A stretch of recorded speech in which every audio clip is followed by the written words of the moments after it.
Hello, everyone. Hello, happy Wednesday. Hopping on because I've had a really powerful past, um,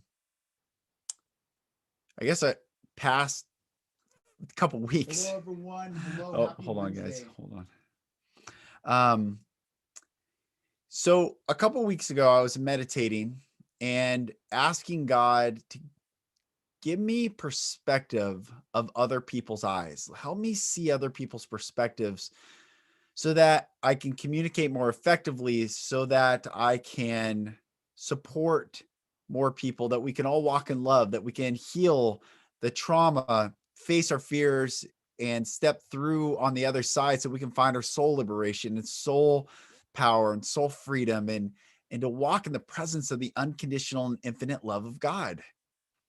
So while I was meditating and I was asking for this perspective to see other people's perspectives, I came out of the meditation and I actually did a podcast recently.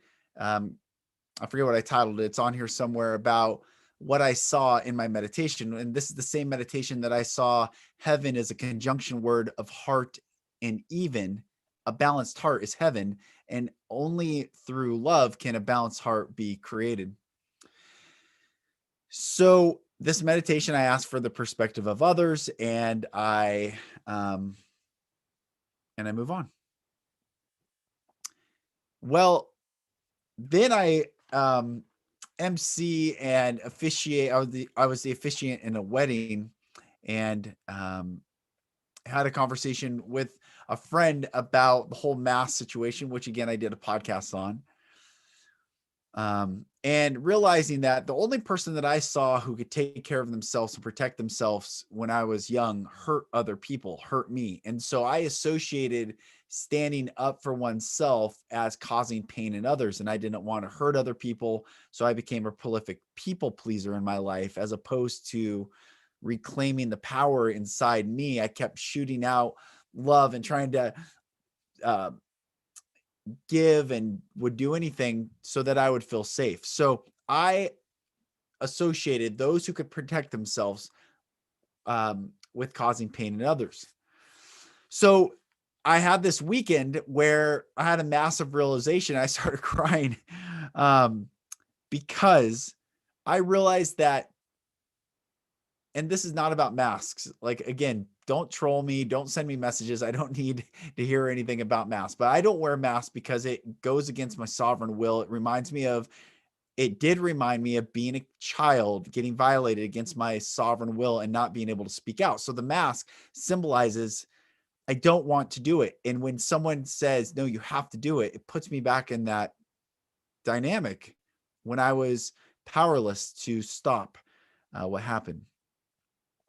So that's the energy that I brought to every encounter when I'd walk into wherever I went. And someone asked me, why it's such a big deal. And I was explaining this very thing. Someone asked me, is it political? I said, not really. I mean, I do believe in sovereignty and not complying to tyranny and all these things. But I said, it's not so much political as it is about my sovereign soul. And my sovereign soul says no. Therefore, that's the end of it. And I'm not going to compromise that. But then the person that I was talking to um, asked me if I no longer wanted to bring that charge, bring that energy, and see those people as perpetrators, because I was essentially victimizing myself and making each person that was trying to get me to wear one as the perpetrator. And it just was this cycle, this trauma cycle that I was finding myself in. So that was profound. And now that I'm big and I'm a man and all these things, I can stand up for myself, and I'm willing to apply the same force as someone wants to apply on me. And I was thinking through all this, like it was always this wrestling match, fight, war. But then I realized, so getting back to seeing the perspective of other people, having greater perspective, which some would say compassion, empathy, love. I realized that because I associated those trying to cross my will as being the perpetrator. And remember, I was saying that the only person that I saw stand up for themselves as I was growing up through that pain and trauma was the one who caused pain and trauma. And so I associated standing up for oneself as causing pain in others, myself and anyone. So weird enmeshment, the psychological enmeshment. But this is the perspective that I gained after this conversation, is that I, who do not comply, represent the perpetrator in those who do comply, because they're associating me with them getting hurt in their childhood trauma. So I'm the only one in their picture of that now moment who's standing up for themselves, not complying. And that causes the inner child in them to feel danger. So I've learned all this the past couple of weeks, and it's really been beautiful and profound, and taking the charge away. It doesn't mean I will choose differently, but I don't have to create that energy or bring that energy to the engagements. And at the end of the day, I want to love people. I want to see people emotionally healed and to stand in their sovereignty. So I had a call this morning with Gordana Burnett, and we're coming out with a course, and it is going to be so powerful. It's going to be so powerful. In fact, I think it's going to be one of the things that's the catalyst for the new earth. It is so powerful. And as we were talking, because we've been going live on Sundays on Facebook since January, and I asked her if she sees her child's journey from, he's in his early 20s, if she sees herself as a child in all the different points along the way of his life. And she said no. And I have seen my son specifically, not necessarily my daughters, even though there's certain things that they've done that remind me of when I was a kid, but it's specifically my son, how he acts would constantly trigger or pull up memories of his behavior would, if I did that, when I did do that when I was young, would cause a reaction. So anyway, it's observing the next generation behavior, reminding us of what happened to us in our previous or early life. I say all that to say this. Gordana and I were talking this morning, and we were talking about if we just peeled away the ego and not projected on anyone at all, not projected love, unconditional love towards them, or detached and held space for them, which is also unconditionally loving, but just simply could exist without ego, without filter, without presumption of anyone else, another person, ourselves, and could exist in the now moment purely as the sovereign, beautiful soul that we are, then we would live in the pure essence of unconditional love. And she said, it's really like seeing, I said, it's almost as if how God sees us. And she said, well, I don't look at it as God seeing us so much as God seeing through us. I was like, man, in fact, it gives me chills right now. God seeing through us. What would the world look like if we were conscious and aware of how we viewed others as allowing God to see through us? To see the true soul in every person, to see the true essence in every single person that we encounter. To see beyond the wall, the facade, the veneer, to not have the energetic charge of what we're projecting onto them, what we think we're holding space for them or giving them, but to simply exist and to allow God to see through our eyes. And if when every single person comes to this place, isn't that peace? Isn't that love? Isn't that truly what heaven on earth would feel like? And I'm saying this from the perspective that God is love and God is light and he is infinite and unconditional, or God is infinite and unconditional. I've been checking myself. I've been so conditioned to say he, which is purely just a form of masculine energy, but also there's feminine energy, which is what Shekinah, in Hebrew, the Shekinah glory, it's that feminine energy. So I've been working on saying God, not he. Because even Jesus said, God is not a man, God is a spirit, and those that worship him in the masculine must worship him in the masculine, in spirit and in truth, in feminine and masculine. So anyway, I just wanted to share that today of not seeing through God's eyes. This is the thing, allowing God to see through our eyes. And what would the world look like if we allowed God to see through our eyes? How would we act? How would we be? How would we feel in the now moment to literally exist in the now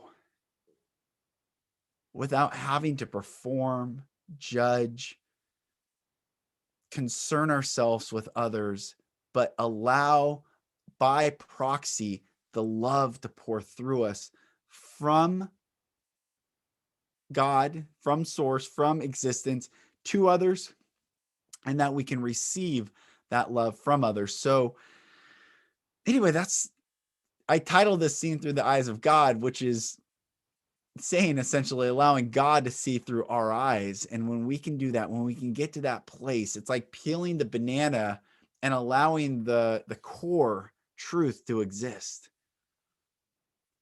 It's almost as if God telling Adam, from dust thou art and dust thou shalt return. But the true essence of our soul, the neshama, God breathed into man and man became a living soul, is that the breath, our soul is of the breath of God. So just as this physical form goes back to the dust, our soul goes back to God. So if our soul is of the breath of God and we exist from God, in God, through God, as God, if we can detach from the ego, if we can surrender in this now moment and no longer try to project on another. So this has been my lesson the past couple of weeks of asking God to show me greater perspectives of other people, then leading me to that wedding and talking to my buddy, and my buddy asking me those questions about creating the perpetrator and the person that's trying to force me against my will. And then me realizing in that moment that I am the perpetrator, and those who we're all essentially perpetrators in each other's story when we don't come back and reclaim that sovereign power and no longer need to create safety for ourselves from others. And I think that's what I'm getting to with what people pleasing is. It's creating safety for ourselves from others. If I continually do, and please another, I will feel some sort of safety. And that's never the case. The truth is we can only feel safe by coming back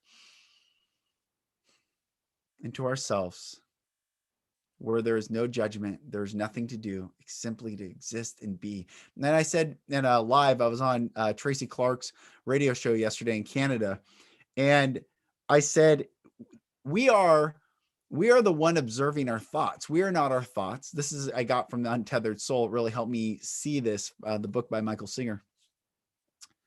But we are not our thoughts. We are the one observing our thoughts. But so often he says in the book, it's such a great analogy. When you're in a movie theater, if anyone remembers going to movie theaters back in the day, in 2019, when you were in a movie theater, there were points in a really great movie where you were in the movie. But if someone sneezed or coughed or made a sound, all of a sudden you would detach and you would be aware of something. He said, that's how our thoughts are. We are not the movie. We are not our thoughts. We can detach, and to be fully sovereign is to detach from the thought and be aware that, oh, I am the one thinking this thought right now. So it's really sitting in the throne of our beingness. Now, when we can get to that place, I said on the radio show, get to that place. Be the one observing your thoughts. Like I am observing that I am observing, talking to you right now. And in that place, and it's somewhere, for me, it feels like back here, but somewhere here. In that place, is there anything to do? Is there anywhere to go? Is there anything to say? No. That's infinite and unconditional love. That is the presence that we can walk in. In that place, there's nothing to do. That's where David said, be still and know that I am God. I am God. The I am exists. To be still is only to find the awareness of the I am back there. So anyway, brothers and sisters, this is the lesson. I'm constantly sharing the journey that I'm on. This is the whole purpose of the Golden Rule Revolution podcast, is me sharing my journey with you so you don't feel alone in your journey. And these are the things I'm learning. So seeing through the eyes of God is actually allowing God to see through our eyes and to hold nothing, to be in that space. And one other thing I'll say before I end this, the golden rule is a two-pronged application. Why Jesus was so I was going to say radical. I would say radical. Why Jesus was so radical at the time is because he was the teacher to come and say, do unto another, to proactively love another, to go out of your way and engage another with love.